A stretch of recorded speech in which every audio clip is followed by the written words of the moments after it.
All right, guys, auto fanatics. So what is today's video about? Well, I'm going to start discussing a little bit why I feel this car, the Integra Type S, is worth $55,000. I've seen a lot of videos, a lot of kids are posting content up there and they're saying how this car's not worth the money because it doesn't have a sunroof, it doesn't have cooled seats, it doesn't have a heated steering wheel, and all these bells and whistles that if you really want a performance car, you know you don't really care about stuff like that. You care about the chassis, you care about the transmission, you care about the grip, the fun factor, the brakes, and everything else.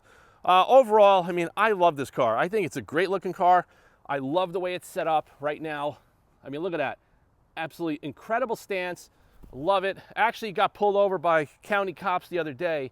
I thought it was for no front plate. They actually pulled me over because they wanted to look at the car. They wanted to talk about the car. Also, they were actually telling me that they were cross-shopping this with the Honda Civic Type R, and they can't get discounts on the Civic. Now, granted, sticker price on these cars is about 55, 56 grand, but there's a lot of rebates. There's a lot of dealerships that will cut you some slack. Then again, there's some dealerships in other parts of the country that are going to charge you over sticker. You know, it really depends on how bad you want the car and what your other options are, but I suggest for anybody, always buy a car out of state if you can. You might be able to save yourself a lot of money. Just deal with the shipping. It could be a cost differential between, you know, several thousands of dollars, and I just highly recommend it. This car we got locally. We bought a couple of them at the same dealer and got the car in November, and they did, you know, take some money off the car, and that makes it even sweeter of a deal. But like I said, a lot of people are talking about this car and they're saying how it's not a great value and it's this and that. And if you guys stick around and you go back on the Auto Fanatic channel, when I started this channel, the whole purpose of it was to talk about the Shelby GT350 experience. I was daily driving that car in the snow, in the rain, going to the grocery store, going to Home Depot. I used that car every single day, and I pretty much talked about it on the channel as far as why that car was so special. Everybody complained about the rattles, the noise, the fit and finish, the cheap interior, but what that car gave you as far as an experience, still to this day, no other car for the money could give you that experience. That car is one of the most visceral and exciting and engaging machines ever created by any automotive manufacturer that was attainable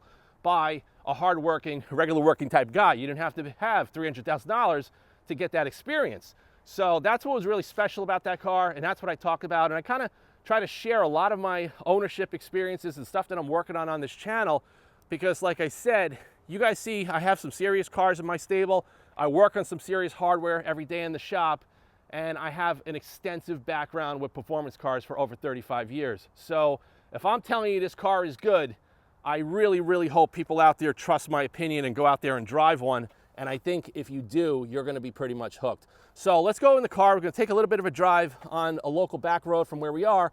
I'll talk some more about it, and I'll kind of just emphasize why I feel this car is worth every single penny. Every time I get into it, I get a smile on my face, I have fun. There's not one time that I get in this car that I feel like, oh, this car's a piece of junk or this car's not worth it. This car punches well above its weight. So let's get in the car, we'll go for a drive, and hopefully you guys will get some feedback from the drive video, and you'll get a greater appreciation for how great this car is in terms of the engineering and what this car gives for the true driving enthusiast. Because give it a couple of years, this car, the Civic, these cars are gonna be gone. Nobody's gonna have them. They're not gonna make them. These cars have too low of an uptake, and manufacturers are all about crunching numbers and making profits, and these cars are not making profits for these guys. So what's really cool is that there's such an abundance of people buying these cars and the Civics that are driving manuals. You know, it's really exciting to still see people interested in driving a manual, but I still think the uptake number is too low to kind of continue on that path with the entire auto industry going in a completely different direction. So let's just jump in, let's go for a little bit of a drive and have some fun. All right, guys, so the premise of this video is really to emphasize why I feel this car is worth $55,000 based on what's out there in the market, every other car that I own, all the serious hardware that I get to work on regularly at my shop. This car punches well above its weight in terms of performance, value, and price tag. Now, I see a lot of videos, a lot of guys are posting videos on this car saying, oh, it's really not worth the money, but these are guys that never had like a GT4 Cayman or a 718 Cayman or a BMW M2 or a Shelby GT350. They're coming from like other cars. But if you come from a serious performance car background and you've owned a lot of cars and you kind of understand you buy a performance car for certain things. You're not buying it for the creature comforts, the air conditioning seats. Granted, we're kind of spoiled now with brands like BMW and Cadillac kind of giving us performance cars like that. But in this price tier, $55,000 and below, you can't really, chop down these cars based on that. So now we're in individual mode. You kind of see we got everything in sport. And I will say the Swift Spec, whatever they call it, Spec R or Type S spring, the best lowering spring I have ever installed in a car ever in over 30 years of modifying cars. I mean, this road is pretty choppy, and you can see it. The car is balanced, it's planted, and it's just a lot of fun. So what I'm trying to emphasize in this video, and this is really the reason I started the Auto Fanatic channel way back, was when I had my GT350, my first one, a lot of people were ragging on the car saying, oh, it's not that fast, it's not that good, it's this and that, cheap interior, cheap build quality. But what that car gave you as a driver, no other car still to this day could give you that vibe, the performance, the feel, and everything else that the GT350 could give you. So I started the channel trying to emphasize that, and I started to connect with other owners and future owners, and they started to get what I was trying to say, is like, you're not buying these cars to have the perfect car. There is no perfect car. It doesn't exist. Even you could buy a $300,000 GT3 or McLaren, they're not perfect. They do things exceptionally well, but you might get bored with them because they do it too well. There's too much refinement. And I think anything in the $55,000 to $40,000 range, there really isn't much out there right now. You got the GR Corolla, great car. I think this is a little bit more fun in my opinion. I like the steering on this car better. I like the shifter better.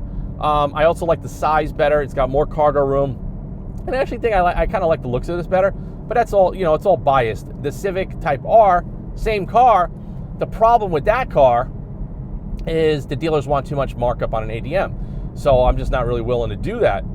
But overall, I mean, a lot of people are saying how this car is not a great value, and I beg to differ, because there's going to be a time when this car is going to be discontinued, like with a manual transmission. When I post my videos on YouTube, there's been a lot of comments here and there like, oh, I wish it came in an automatic, or I wish it was all-wheel drive, or all these little things. And I'm just saying to myself, you don't go into the dealership to buy this car for those reasons. You go in to buy it because of this, one of the best manual transmissions in the business. Now, if we're going to talk manual transmissions, I'll lay it out as far as the best ones right there. Okay, so Honda does some of the best ones. Then you have General Motors and Ford that are using the Tremix, and including Dodge.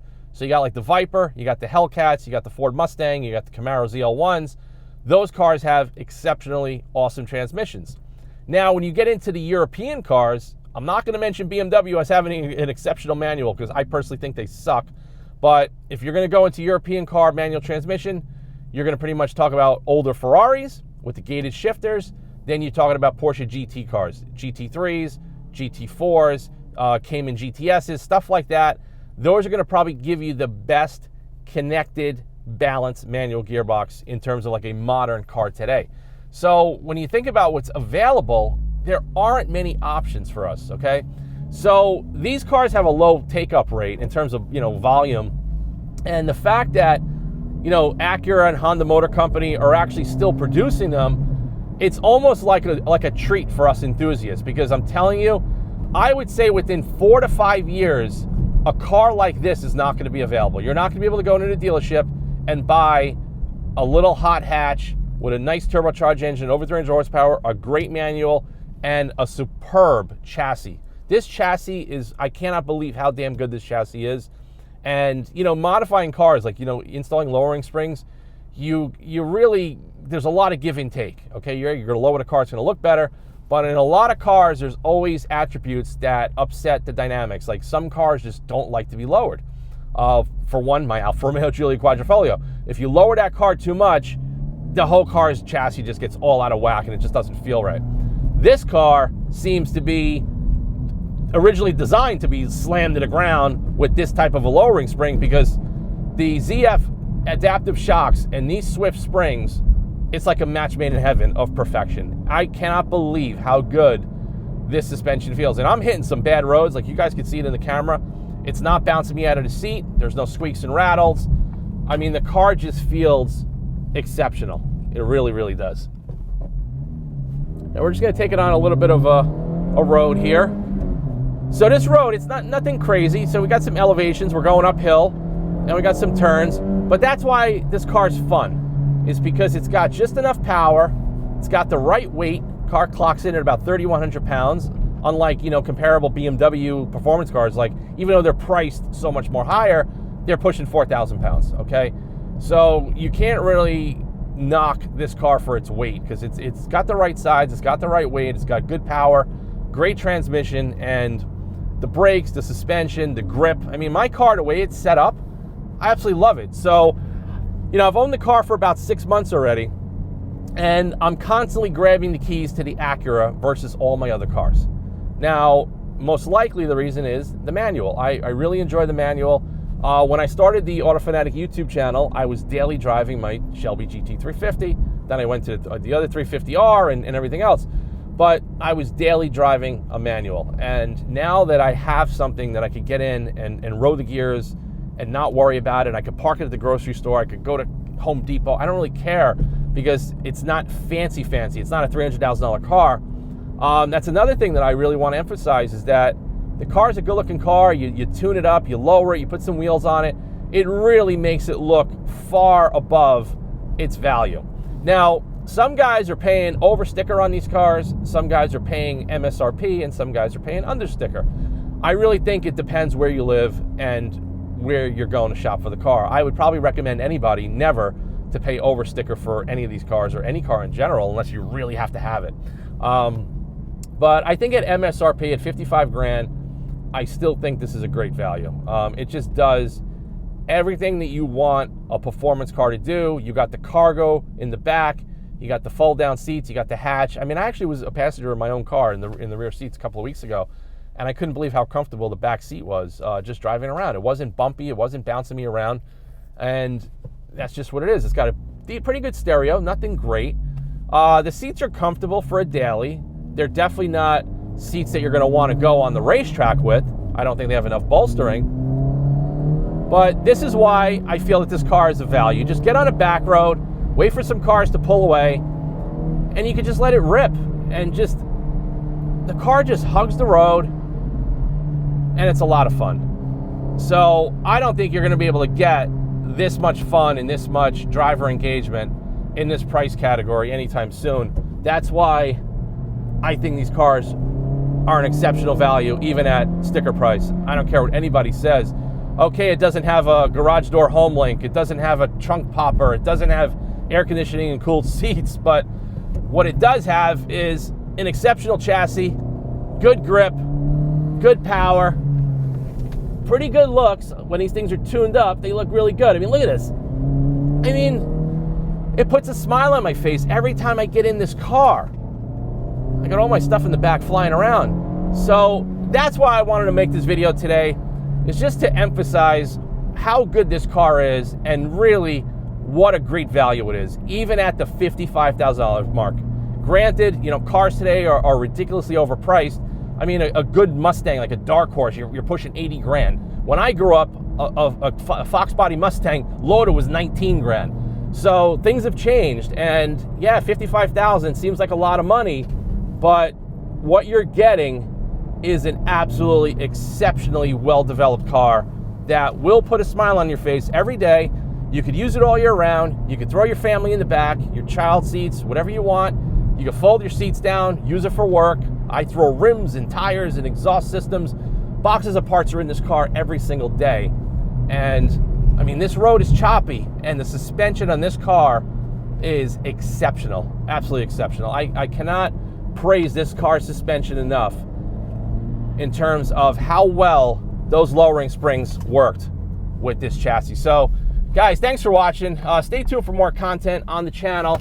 And like I said, if anybody out there is looking for a really amazing car just for the money, and you probably get away with it, you know, telling your wife or your spouse, you know, how practical it is, definitely check these cars out. Definitely check out the Civic Type R. If you could get one at sticker, you know, that'll save you some money. But if you can't, definitely put the Acura Integra Type S top on your radar, because, you know, you could take an M4 on these same roads.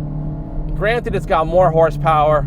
It's a much more expensive car, but it's also like 800 pounds heavier. Think about that, guys. 800 pounds is like a couple of fat people in the back seat of your car when you're trying to drive and enjoy it on a back road. And not for nothing, that's where, you know, it kind of eats away at the performance. You really want lightweight, just enough power to use all the gears. Like I'm able to road through the gears in this car, whereas on my like AMG GTR, I barely could get out of third gear with the dual clutch. It's got too much power. We don't live on these roads where we could exercise all of those gears. So that's why I think this is a really awesome car. I think it's a great value. I still like it. I still enjoy it every single day. And I really have no regrets with this car. And I'm going to be honest with you. So I'm looking at some other cars now that I'm thinking about. So by owning this for 6 months, now I've gotten the bug back of wanting a manual. But now I want a manual with a V8, okay? So the CT5V Blackwing, I think I'm going to end up picking one of those cars up soon. But to be honest with you, I almost hate to let this one go. This car is so good. And like I said, I think the Blackwing, I don't think that'll be like a long-term keeper. But I definitely think I want to experience it. I want to get a little bit more comfort, longer wheelbase, more creature comforts. And my goal is, if I do get the Blackwing, the first thing I'm going to do is I'm going to road trip it down south to Georgia and hit the tail of the Dragon and shoot some content for you guys. I think that'll be a hell of a lot of fun. But other than that, this car still punches so far above its price tag, and I can't praise it enough. So, like I said, guys, thanks for watching this video. Stay tuned for more content. Get out there and drive. It looks like winter is finally over for most of us, especially in the Northeast, and the weather is good. But we have some bad roads in New York, and this little Acura Integra Type S handles them without a flinch. It's just, look at this. It's unbelievable how good this chassis is. One of the best developed chassis on a new car that I've ever driven. And the fact that you add those Swift Springs and it didn't ruin the car's chassis, it actually made it better. Better in the sense that I like a stiff chassis. I like an F80 M3 with a passive suspension versus a dynamic suspension with the adaptive. I like a Porsche GT4, very tight, stiff car. I like my AMG GTR, very tight and stiff. This feels like it's in that category of a much more higher-end European car that was very well developed for the track. So other than that, I'm going to enjoy the rest of the day. Stay tuned for more content on this. We're going to get some of the other cars out of the shop soon. We'll do some more videos on that. But I think by having this car, it was a great chance to experience it. I love it. But now I'm kind of like craving that that manual transmission with a V8. And I think the Blackwing is probably going to be the one we'll try to pick up soon with a precision pack. If I could find one in the right spec, I'll pick it up. We'll shoot some content on it. And I hate to say it, but I might have to let one or two cars go. And I don't know which ones those will be, because I'm also looking at replacing another one of my cars with a older bucket list car. I'm like so close to getting that car right now. Really close. And I'll of course show it on the channel as well. I'm so close to buying that car that I already have wheels, I have a Brembo big brake kit, and I have a KW complete coilover kit sitting in my warehouse, and I don't even own the car yet. So that just shows you how determined I am as far as getting that car. It's been on my bucket list for well over 20 years, and now prices dipped within a certain area that I'm going to be able to pick one of those up and do what I want with it. And it's going to be a keeper. That one's never going to be sold. There's a couple of cars that I'll never sell, and that'll be one of them. The 355 might be the other one that I may never let go. We'll see. But anyway, I'm just enjoying this too much. You guys can probably get it from the video. Check you guys later. Stay tuned for more content. Get out and drive. See you soon.